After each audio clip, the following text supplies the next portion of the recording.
মাত্র 2 মিনিটের জন্য হাত তুলে নিন, কেঁদে কেঁদে দোয়া করুন। কি জানেন, হয়তো সেই মুহূর্তেই আপনার তাকদীর বদলে যেতে পারে। নাম্বার 2, ইফতারের ঠিক 10 মিনিট আগে, বিশেষ করে আমাদের বোনদের জন্য। আমরা কি করি? পকোড়া ভাজছি, দস্তরখান সাজাচ্ছি, রান্নাঘরে দৌড়ঝাঁপ চলছে। কিন্তু এটাই তো সবচেয়ে মূল্যবান সময়। হাদিসে এসেছে, রোজাদারের ইফতারের সময়ের দোয়া কখনো রদ করা হয় না। তাই চুলা বন্ধ করুন, ইফতারের 10 মিনিট আগে সব কাজ ছেড়ে দিন, একটু নির্জনে যান, চোখে অশ্রু নিয়ে দোয়া করুন। বিশ্বাস রাখুন, আল্লাহু আকবার, ইন্নাল্লাহা কাউকে মা'আস খালি সাবিরিন। হাতে ফিরিয়ে দেন না। ইয়াকা নাম্বার নাবুদু 3, ওয়া ইয়াকা আযান নাস্তাঈন। ও ইকামতের মাঝের সময়।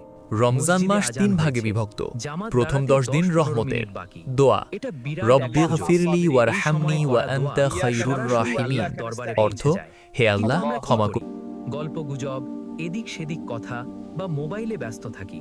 কেন? যখন